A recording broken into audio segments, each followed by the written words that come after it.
Si Sushi ay isang batang karakter sa Hunter x Hunter na ipinakilala bilang estudyante ni Wing na isang Nen Master. Sa umpisa ay pinakita siya bilang masigasig na estudyante ng Nen na mabilis na natuto. Bagaman hindi pa masyadong naipapakita ang kanyang buong potensyal sa anime at manga, may ilang teorya na maaring isaalang-alang sa pagtalakay sa kanyang lakas at posibilidad na makasama sa ekspedisyon sa Dark Continent. Sushi ay may matinding dedikasyon sa pag-aaral ng Nen sa ilalim ng gabay ni Wing.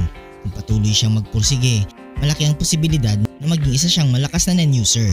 Sa pagiging floor master ay nangangailangan ng mataas na antas ng kakayahan sa Nen, at kung patuloy na susundin ni Sushi ang kanyang mga training, posible siya maging isa sa pinakamalakas na floor master. Sa murang edad, ipinakita na ni Sushi ang kanyang likas na talento sa martial arts at Nen. Ang kanyang talento ay maaaring magdala sa kanya sa mas mataas na antas ng kasanayan, tulad ng pagiging floor master, lalo na kung magpapatuloy ang kanyang determinasyon at pagsasanay. May malaking impluensya si Wing at iba pang mas malalakas na karakter sa paghubog ng kakayahan ni Sushi.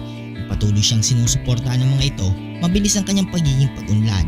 Ang mga suportang ito ay kritikal sa kanyang pag-asenso at paggamit ng mga matataas na ranggo.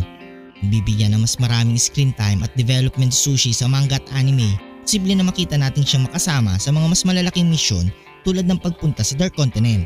Karaniwang dinadala ang mga karakter na may malaking potensyal sa mas malalaking kwento. Tuloy na mag-e-evolve ang kakayahan ni Sushi, lalo na sa mga advanced technique ng Nen, magkakaroon siya ng pagkakataon na makasama sa ekspedisyon. Ang Dark Continent ay puno ng panganib at kinakailangan dito ang mga hunter na may natatanging kakayahan. Maaari ang Dark Continent Arc ay magbigay daan para sa pagpasok ng bagong henerasyon ng mga hunters. Bilang isa sa mga batang hunter, may posibilidad na makasama si Sushi dito upang magpakita ng bagong set ng karakter na magpapatuloy ng legacy ng mga mas matatandang hunters.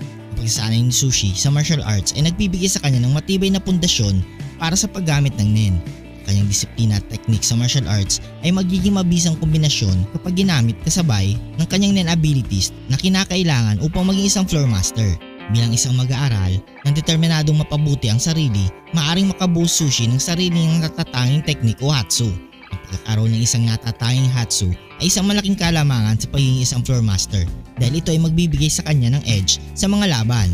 Ang Dark Continent ay nangangailangan ng iba't ibang uri ng hunters na may kanya-kanyang kasanayan. Maaaring makita si Sushi bilang mahalagang miyembro ng isang kupunan dahil sa kanyang disiplina at kakayang mag-adjust sa iba't ibang sitwasyon.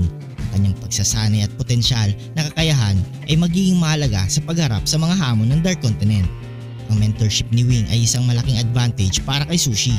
Ang karunungan at karanasan ni Wing sa Nen ay magbibigay sa kanya ng mahalagang kaalaman at technique. Tuloy sa guidance mula kay Wing ay magtutulak kay Sushi na maabot ang kanyang maximum potensyal na magpapalakas ng kanyang tsansang makasama sa Dark Continent.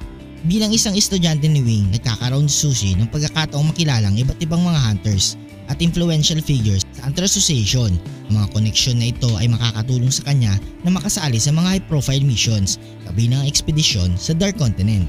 Ang potensya ni Sushi ay malaki at may mga maraming factors na maaring mapabuti sa kanyang kakayahan upang lumakas pa bilang floor master at makasama sa ekspedisyon sa Dark Continent. Ang kanyang determinasyon, natural na talento at suporta mula sa kanyang mentor at iba pang hunters ay mahalaga sa kanyang pag-unlad. Sa pamamagitan ng patuloy na pagsasanay, pagbuo ng sariling technique, pagkuha ng karagdagang kaalaman, ay malaking posibilidad na makita natin si Sushi na umangat sa mga ranggo at maging isa sa mga pangunahing karakter sa mas malaking misyon na hinaharap. Kung nagustuhan mong video ito, huwag niyong kalimutang mag-like at subscribe and hit notification bell button para updated kayo palagi sa ating video. Maraming salamat.